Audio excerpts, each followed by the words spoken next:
we kind of stole that theme song from Two Man Advantage, which anyone who's listening here should listen to on CKCU-FM. You can watch it online, or if you're in Ottawa, it's 93.1. Me and Liam will probably be on there tomorrow.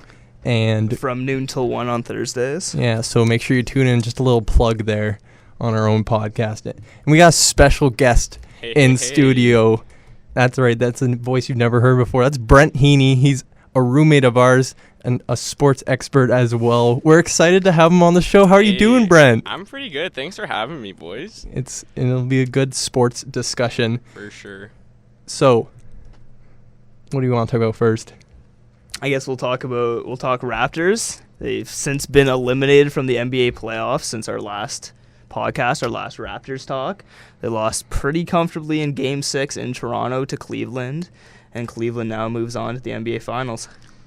Which, I don't even know what I was going to say there, but it was a good series. Definitely something I didn't expect, and I'm excited for next season, and we should have the pieces. Let's talk about setting up.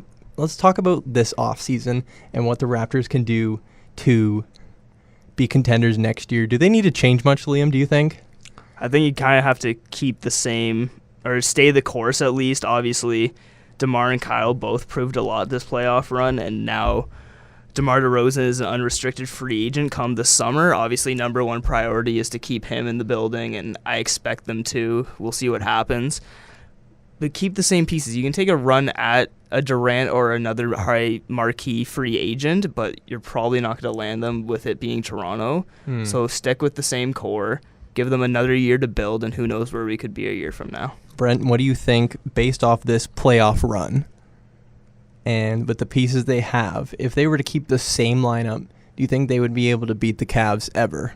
Well, I think that it definitely depends. I think it could never hurt to add a few more, maybe a few more extra guys, some good bench guys, because the main thing with the Raptors, I think you guys would agree with this, they were definitely fatigued by the end of that playoff run. And that had to do with the series they were playing before that. They had 2 Game 7s. Well, that's the thing. DeMar Carroll, he even said after, he's like, we need it was a good learning experience because they learned they need to beat teams earlier. They need to take care of those teams if they're going to compete against the Cavs. And I think they're going to, most likely, I don't know if you guys agree with this, but, well, they're going to lose Biyombo, right? I don't think. He's as good as gone. Right. Really? He said he'd take a hometown discount. That's what they all say to the media. Yeah. He doesn't want to disregard the fans. I won't even be mad if he leaves. Mm-hmm. Of course not. This is going to be his only chance to cash out. Yeah, make him a starter on another team so we can beat him. Yeah. I'd hate to see us overpay for him, especially with JV, right? Yeah, but I think the one thing I was gonna get to is just maybe bringing in another big, kind of like a lower key guy, and just someone to maybe help out JV with get a good rotation in there. Because I don't think Patrick Patterson, as much as we may like him, I don't think he's like starter quality. No, I agree. No. I agree. And I think if they got a solid power forward, I don't know who is available, who's a 4, maybe even a smaller 5. I don't know who's available in free agency this year, but if they can go and pick up. Do you know anyone? I'm just looking at the free agent list right now. There's a lot of 5s, not so many 4s. So Andre Drummond's a restricted free agent. Detroit's going to keep him. Yeah. Hassan Whiteside is a free agent. I don't know if we want to go that big and put 2 centers out there on the floor, considering he's going to demand a max as well. But Al Horford is a power forward. We just got DeMar Carroll last offseason from Atlanta, another Atlanta Hawk, an all-star, proven playoff performer. He's a solid 4. Wow. Well, former Gator, too. Florida Gator. 2-time champion, so, Florida Gator. I like him, but that'd be interesting. I never really have been too high on Al Horford, maybe because he's been in Atlanta his whole career, and who really cares about the Hawks? You don't see too much of the Hawks. Yeah, so, I mean, that'd be okay. Is he an offensive type guy? He's more of a defender, but he's obviously he's getting up there. You'd rather have now. Horford than Patterson? Yes. Okay. Well, I mean, Patterson being Horford made the All-Star team just this season as well. That's true. Like, he's getting up there in age, but he's still performing at a reasonably high level, and he's got that playoff experience, and he's got the consistency that Patrick Patterson doesn't. So can we afford? I don't know the Raptors cap situation. Can we afford DeMar and Al Horford? I mean, I don't know what Horford's demands are going to be this offseason. I don't think the market's going to be too strong for him because not many people will see him as what he used to be. As what he used to be. So maybe with what we proved this offseason, and we do have a decent amount of cap room even after we signed DeMar DeRozan to that max contract, we should be able to maybe take a run at him at least. And I think just adding on to that, bringing in a good experienced guy, because especially if you're talking about down low, you have guys like you have JV and you could keep Patterson around, and just having a guy who would play not as many minutes and not carry as big as a burden. And I think, well, just look at Cleveland, Channing Frye, right? Mm-hmm. I mean, that guy absolutely killed us. And I don't think anyone thought too much when they picked him up. So you never know. But like Al Horford's a lot better than Channing Frye. Oh, no a million doubt. times better. But yeah, I agree with Brent's point about the rotation. It's important to have a rotation if you're planning on going on a deep playoff run. We don't have a LaMarcus Aldridge or a Blake Griffin who you can just play out there for 40 minutes a game. So we need 3 solid big men that we can interplay. And like Patrick Patterson being that third big guy, that'd be amazing. And even he said at the end of the Heat series going into like the Cavaliers series that he was tired. And it showed in Game 7 of the Heat, and by the end of that Heat series that he was tired from all those minutes. Of course. DeMar Carroll couldn't even play by the end of that Heat series. So everyone was gassed. Definitely another big man. So the off-season goals would be get DeMar locked up, get a big man, and get a solid player with that, 9th pick? What is it? Yeah, 9th pick. It's a deep draft this year. Could be a solid player. Could be a really good offseason for the Raptors. Yes. It could be very bad if DeMar leaves, though. It's basically number one, re-sign DeMar. Everything else almost doesn't matter. It's funny that not funny. It's weird that the Raptors are like contenders and they're banking on like a player who's not even elite yet in DeMar DeRozan. Oh, of they course, have to like every other team is like, okay, we got to sign Kevin Durant or LeBron to win the championship, but then the Raptors is just like a reserve all-star. And this guy is the heart of that's our team. the team we need to get, or that's the player we need to give next on. But they got a good team. They got like, I feel like those teams rely on individuals, and then our team relies on the team effort, which is cool. Yeah, I mean, like, of course he's not most people wouldn't consider DeRozan an elite player, but to even get a player of his caliber, especially in Toronto, is not easy to find and not easy to hold on to. All right, let's talk about the NBA Finals, which start up tomorrow night, and I'm so excited for this. Are you excited, Brent? I'm fairly excited. I thought you said you weren't going to watch that much of it. Well, I think no, I'll watch the. What was more exciting for you, like these Western Conference and Eastern Conference Finals or the NBA Finals? What do you think? I think that just anytime in sports in general, the later games in the series, whether it's, I think anyone would say Western Conference Finals Game 7 is going to be more exciting than the Finals Game 1. That's true. Maybe not everyone, but I think. Yeah, it's more important. Yeah, but no, I was really looking forward to this, actually. I really wanted to see, I think everyone, especially not a massive basketball fan myself, and I think everyone wants to see that matchup. You got the storylines, the returning Steph versus LeBron, all that. So I'm definitely excited. So you two are going for Steph. Yeah. And I'm going for LeBron, so that should be pretty interesting when we watch it. Do you guys see any way that the Cavs can win this series? I mean, it's really exciting that it's a rematch because you can see how both teams have progressed this past year, because in my opinion both teams are much better than they were last the Warriors, year. And that's scary. So it's going to be an unbelievable series. It's going to be really high-level basketball. And I think, honestly, I might put the Cavs as the favorite so far. Just the way they've clicked these last month and a half, 2 months. In the last series, it seemed like the Warriors they did just barely get by. Right. But I don't know. The Splash Brothers are too scary. Scary for me because I'm going for the Cavs. But like you saw what Clay did in Game 6, and you saw what Curry did in Game 7.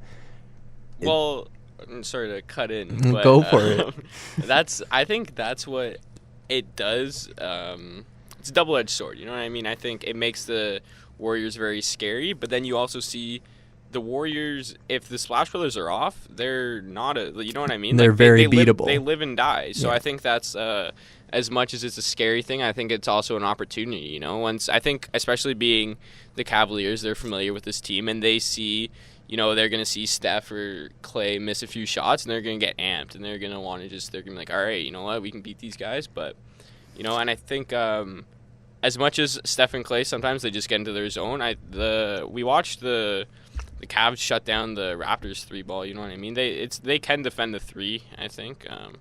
I don't know if I don't know if it was really the Cavs shutting down the Raptors 3-ball, more just the Raptors shooting absolutely terrible. Yeah, fair enough. Because they had a lot of open shots, and they just. Yeah.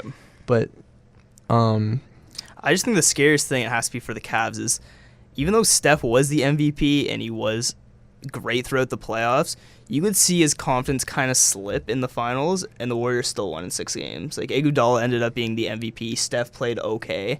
But now you see the confidence Steph has coming back this season with the 73-win team, back-to-back MVPs, and you just see the way he closes games.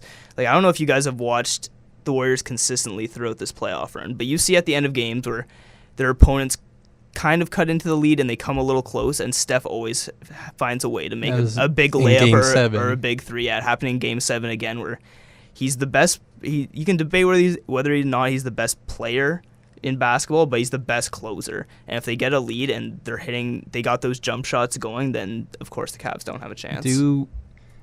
So I assume Iguodala covers LeBron. Yeah. Does he stop him?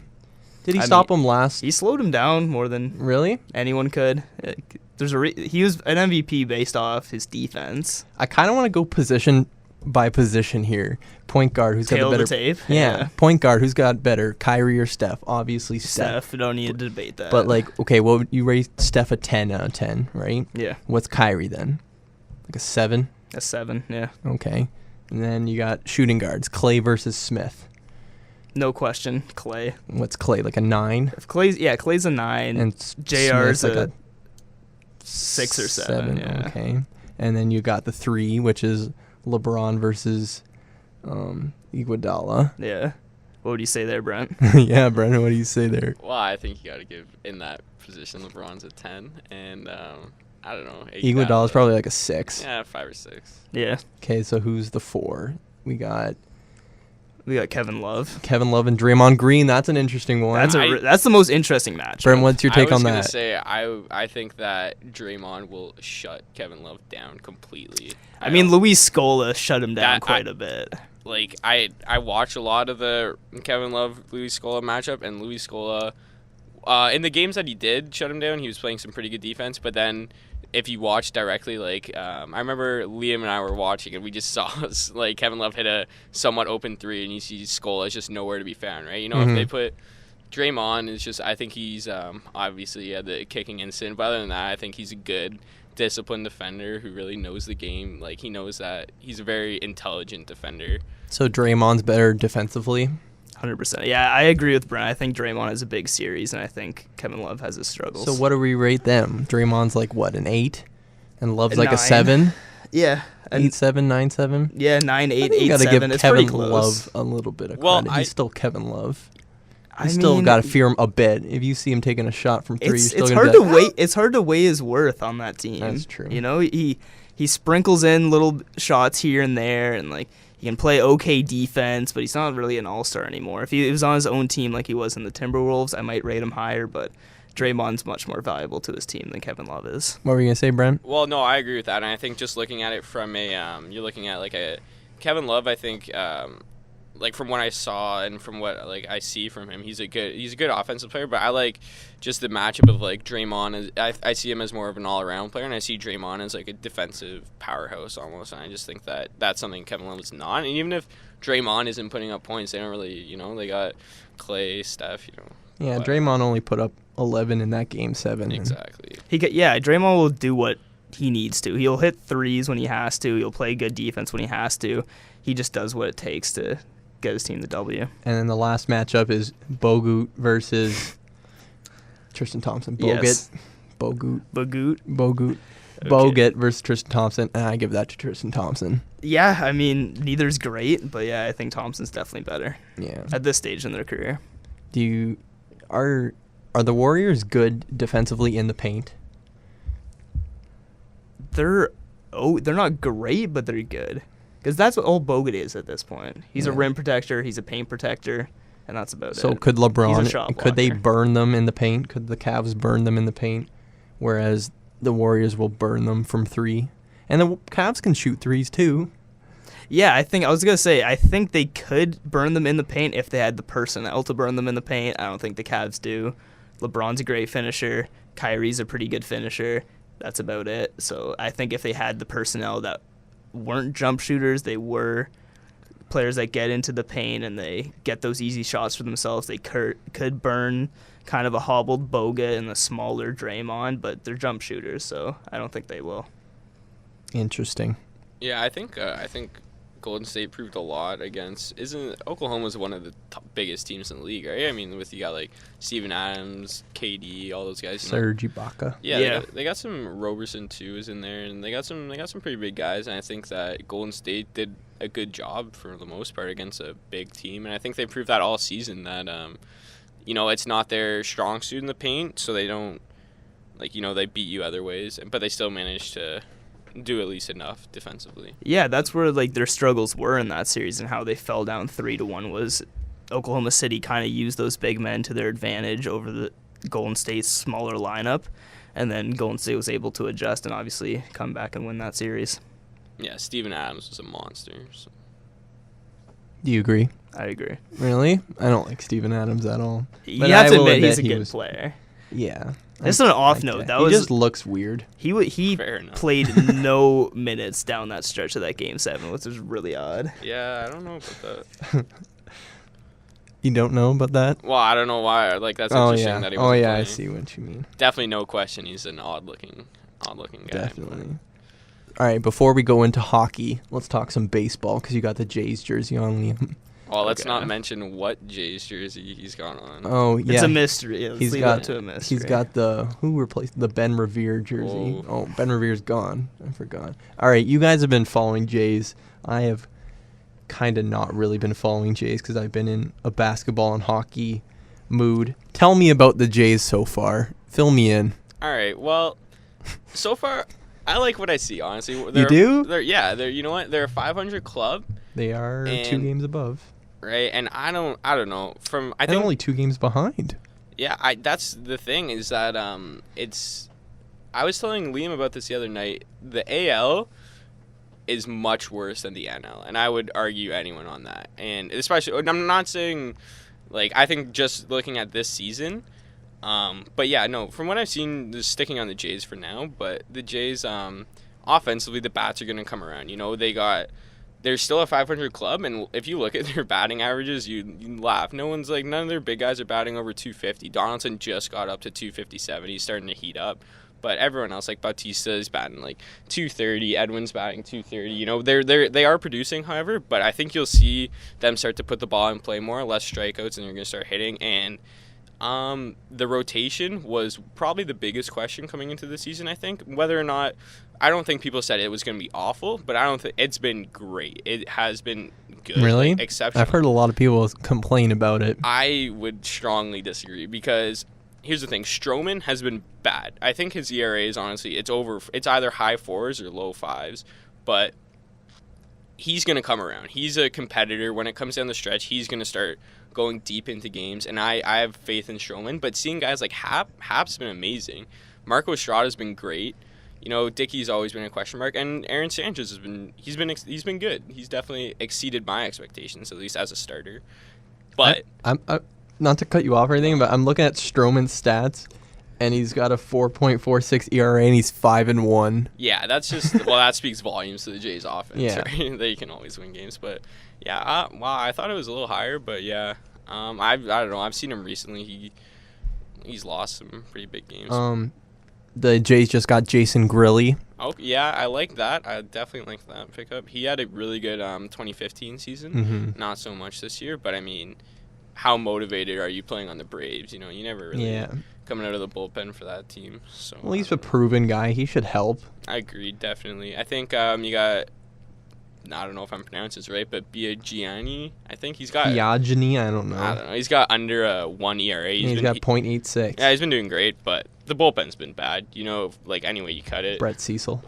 Jeez, that's disappointing. He was really good last year. Like, I don't know. Hopefully he can figure it out. But same with Loop's been on the DL, but I don't think he's been good. Drew Storen has been a complete bust. I was so You excited. call him a bust? I think. Well, I guess So far, he's like, been a bust.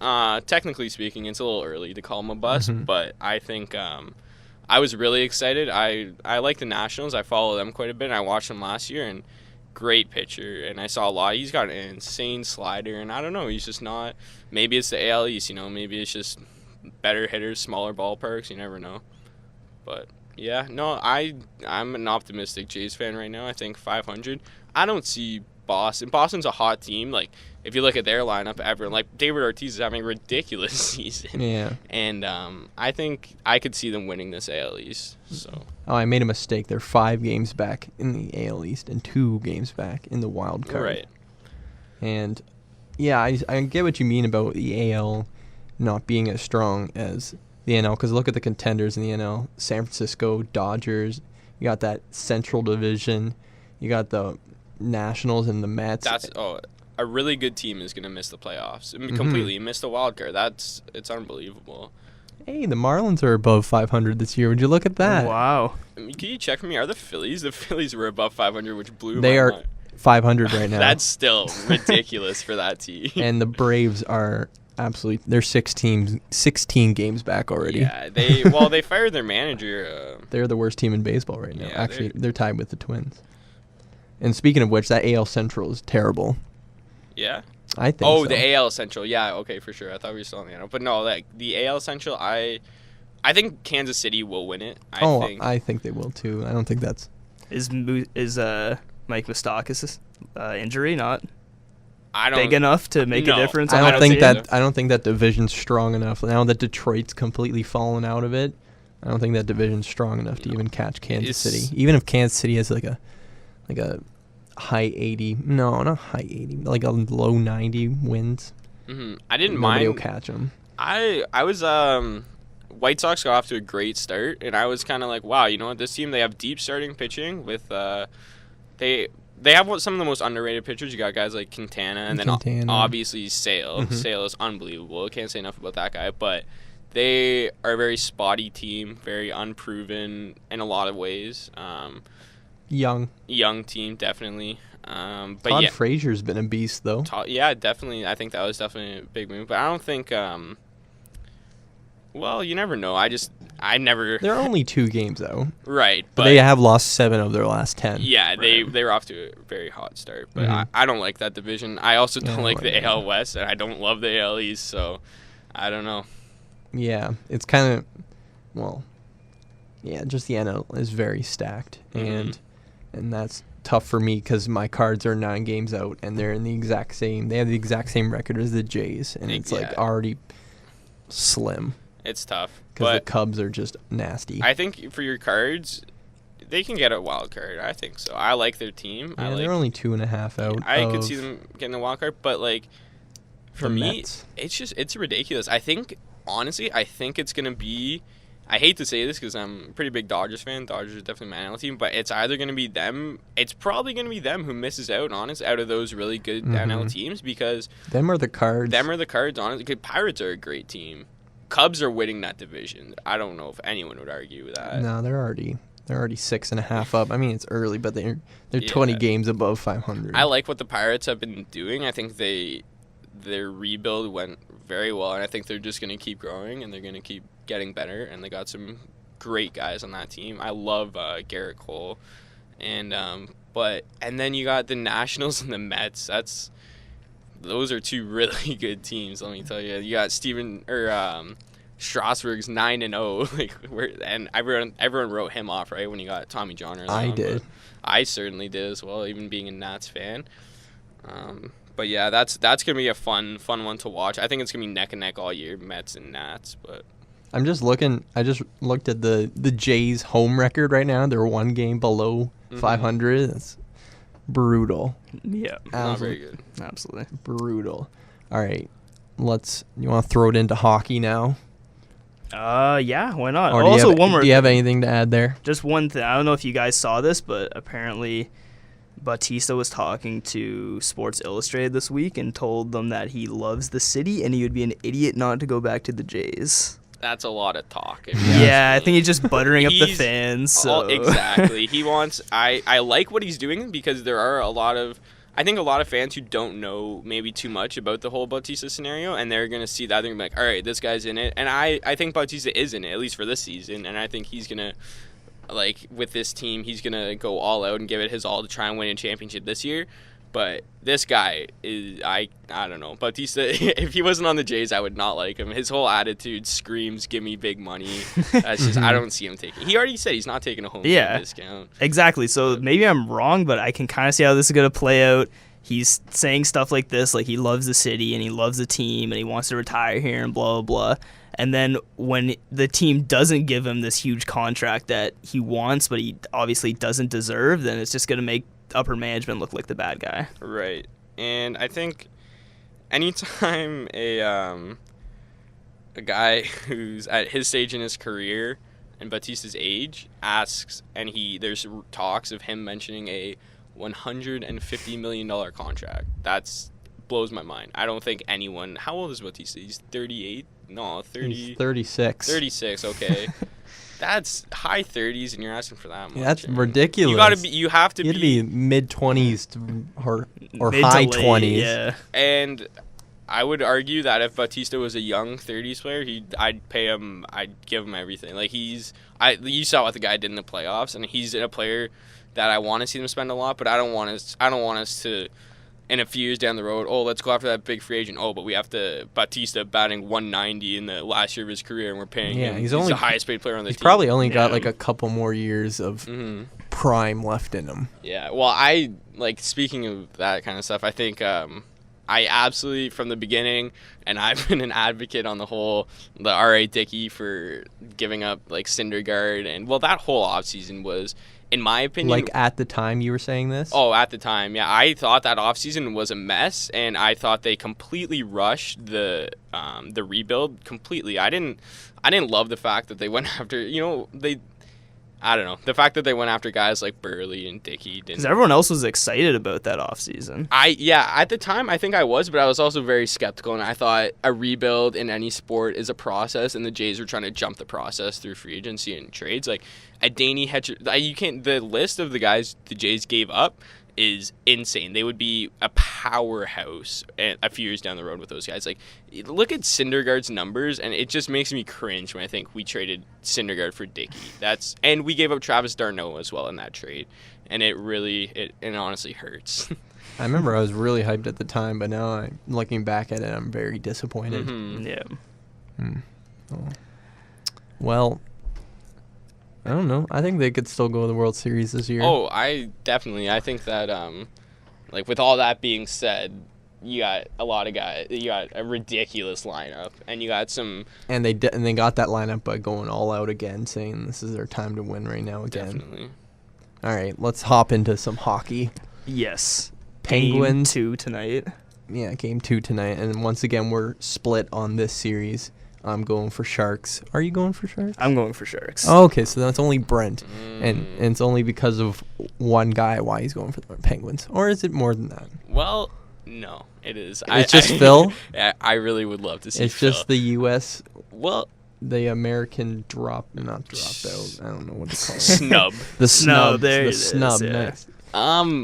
I loved Phil on the Leafs. On his playing style, everyone gave him too much crap. I think for people just look at him and they say he's lazy, you know what I mean? But the guy wasn't the worst back. There's worse back checkers out there. There's plenty worse back checkers out there. And I just loved the way he would just like walk down the wing, take those snapshots, watching as a Leafs fan. It was great to see. But yeah, and I think Phil's a great guy. I've never been, I don't know, he doesn't talk to the refs too much. Pretty quiet guy. Like I just think he's a likable guy, and people just didn't like him, or don't like him. But yeah, no, I'd like to see him win a cup, definitely. And I forget where I saw it, but someone reported that maybe a reason why they left Phil Kessel off the American team was because they wanted to build a team that could beat Canada, and they felt that having Phil Kessel on the team wouldn't beat Canada because like Canada's got a bunch of Phil Kessels already. What? Yeah. Guy's got 8 goals in the playoffs. I don't know. They're Is Brand Dubinsky the kind of player that will beat Canada? I don't know. Apparently, they got like a bunch of grinders, and I feel like that's it. Let's see how And that then they'll works have their out. few. Yeah, I'm kind of glad now because we'll beat them Yeah. easier. Yeah, I don't think they're gonna score enough. I Yeah. like Zach Parise is not elite. He maybe at one point he was, but I think he's probably one of their. I mean, they've got some great players, especially they have some good young players too, but they don't have like leaving a guy off like It's Kessel, just Patrick Kane pretty it's much just is their Kaner, whole yeah, team. That's Joe what I mean. Pavelski, too. Oh, Pavelski, Joe yeah, Pavelski's been on the rise, but like leaving Kessel, I think it's just like you got to take a chance with a guy like that, a guy who could score you, like, you know what I mean, who could have a goal per game potentially, and you leave him off the team. It's just I don't like it, but Well, It's a head scratching move. anyways, back to Stanley Cup. Yeah, so Penguins took game 1, which I did not like, but yeah, Benito scored with 2.5 minutes left. Mhm. Crosby had a great game. I don't Despite know the what's loss, up Jones with had a great these- game. these like not as big name Penguins scoring huge goals. Like Brian Rust has been on an absolute tear, and I don't understand it. But it must be very hyped to be a Penguins fan right now. Of course, yeah. Like, that's what good teams do, though. You know what I Mhm. mean? That's what not just good teams. That's what champions do. You know, you look at these guys on the Kings. Like, no one knew where Tyler Toffoli. or a Pearson. No one knew where these guys came from. They were so under the radar, and they were just And they're came- still kind of under the radar though. But they were just But they delivered in yeah, that they one did series. deliver. definitely. And that Connor Sheary scored his first Stanley Cup goal. Well, I mean, most of these guys is their first Stanley Cup Yeah. goal. But like Sheary's the young guy or whatever. Seeing him selling on that, I was like, I felt jealous in that situation. I wish that was me. He was so hype. And Yeah, that's pretty awesome. And this is I don't know. I've seen commercials for like the Stanley Cup, and it's just a weird matchup. Like you Definitely. see the Penguins logo and the Sharks logo, and it's just like, I don't know. It's like it's just weird. Yeah. I don't like it. The aesthetics are definitely Mhm. a little. It's weird. Like I didn't watch Game 1 because, quite frankly, I wasn't interested at all. I don't know if that's bad to say. No. I mean, not really. I feel like a lot of people aren't too interested in this one. Yeah, but because I mean, the Penguins are a big team, but they're no like national team that just everyone needs to see. I mean, They used to be. they used to be. Yeah. You know now what they the- just kind of came out of nowhere. Well, the problem is though is that everyone gets so excited when all of the rest of the NHL, when the Blackhawks and the Kings get knocked out, right? Mhm. But a lot of people watch the Stanley Cup Finals because they're cheering against the Blackhawks and the Kings, and they just learn to love this other team that's trying to beat their least favorite team. We're trying to beat this team. Oh, they always win. I want to see them lose, so I'm gonna pick up this underdog team. You know what I mean? But when you don't have that team and you don't have like a hatred against one team, you know what I mean? That's what really drives sports fan, right? It's like it's either a love for one team or a hatred for another team. So well, I don't like the Penguins at all, and I'm Mhm. still not interested. fair enough. And even if they Yeah. won, I'd be like, well, at least they're not doing a type of run that the Blackhawks are doing. But Penguins, I think, will though. Penguins are going to be so good down the road. The next few Yeah. years, I think so. and especially since they have Matt Murray now, who I feel like will be, after he wins the cup, if he does, will be the number one, and Fleury will be gone. Yeah. I agree. Traded, and what a waste he'll be. But he'll be some other team. Maybe he'll be a Leaf. Who knows? Who knows? Would you guys like Marc-Andre Fleury? Yes, Of course. But then you wouldn't be able to afford Stamkos. Yes, you would. We'll see. Is there any way the Sharks win this series, do you think? I mean, I think the Penguins are going to win it. The Sharks can win it. I don't know. I think it's going to be a deep, long the series. first game was close. Yeah, it was close. The Penguins did have that 2-0 lead, and Martin Jones did have a great game, but I don't know. Martin The Penguins Jones just Martin Jones did have a great game. The 33 saves on 36 shots, even though he allowed 3, that's still pretty good. yeah, he kept them in it, and it's I don't know. Penguins just have the momentum, and it feels like it's their year. I agree. And it kind of came out of nowhere. They're one of those teams. They were hovering around the 9 spot for the majority of the year, and then they just caught fire, and that's just it in hockey. It's just if you catch fire at the right time, you win. And I Exactly. think Crosby got off to I remember looking Terrible Yeah, start. I remember looking at the stats and I couldn't believe how long I had to go to find Crosby. He was like 100th in points. Yeah, unbelievable. And it wasn't even just like the first few games. It was a while, and then he had a crazy long point streak, and that's just what the greats do. And Crosby, obviously, a great. But they're I never realized how deep the Penguins really are, including their third line is that Kessel line. Of course. Yeah. And I remember at the beginning of the year when the Leafs traded Kessel to the Penguins, I kind of just was like, oh, well, that's just like another player, but they'll always choke. Like I was never worried about the Penguins. I never even thought about the Penguins, about how Kessel would. I just was like, oh, that's just another player. They'll make playoffs, but they won't win.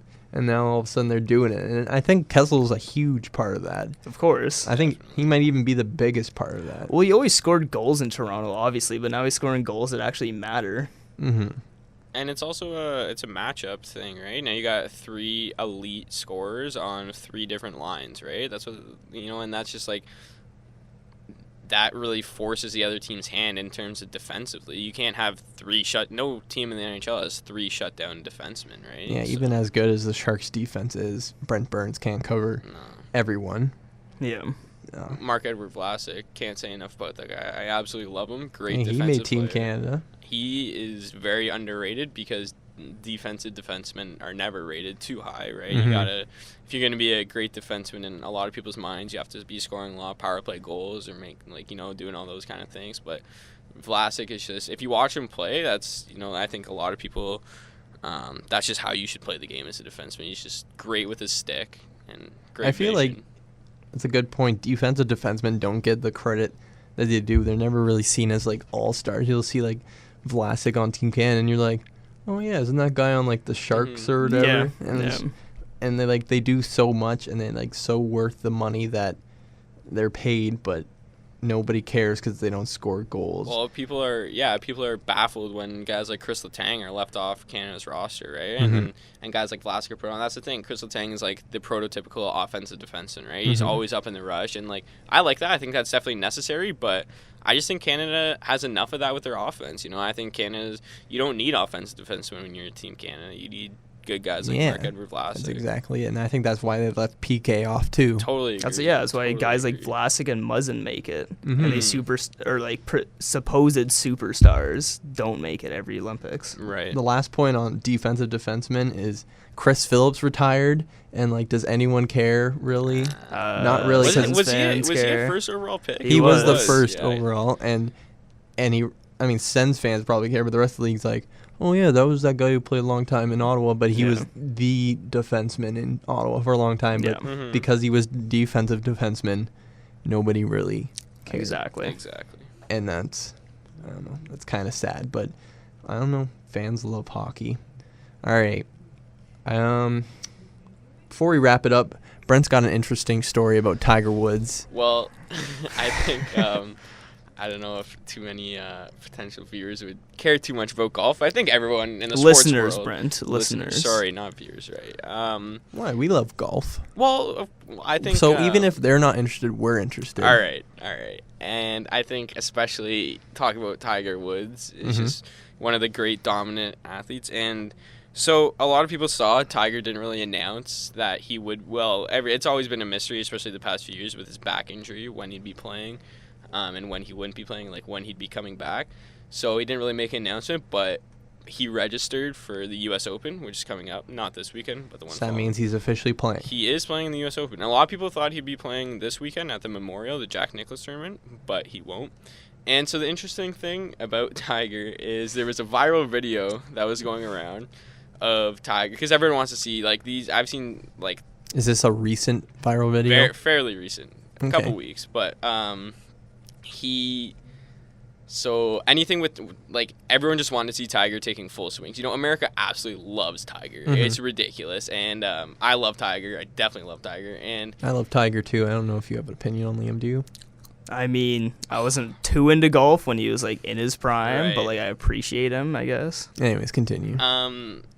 So everyone wants to just see this guy taking full swings. They want to know. Everyone wants to see that Tiger's healthy, right?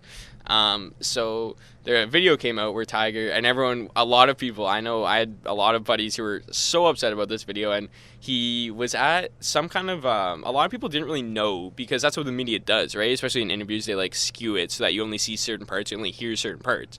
So all you see is Tiger, and it's a live clip, and it plays all the way through. They don't really cut anything like in between, but Tiger puts on a short par 3 120 yards. So any decent golfer, 120 yards, that's a wedge. You can put it on the green. You can try it. That's when you're trying to attack. You're trying to get it close. And Tiger, from 120 yards, put 3 straight balls in the water in front of the green. So I know people who completely wrote him off to say, okay, he's not ready to come back, all this. And then, but like, I watched it and I saw, hold on a second, Tiger, no pro, especially Tiger Woods, does that, right? So I went and I looked in a little more, and so basically it was a event for returning soldiers, and it was a big like memorial event, and he was playing against this war veteran, and it was a closest to the pin contest. So this guy goes before him, and he puts it on the green, but very far from the hole. But it's on the green, right? So if you're on the green and the other guy misses the green, no matter, even if the other guy's closer, the guy who's on the green wins, right? So Tiger's, what do you think? What's Tiger gonna do? Stick one in there tight and beat this war veteran, right? So he puts 3 in the water. So, and I think that like, people were just so quick to just write him off. It's like a 30-second video, right, of him just putting 3 in the water, and then you go and you find, there's a 10-minute video where he's shaking hands with this guy before, and this guy's like a real like good guy, and he's hyped that he got it on the green.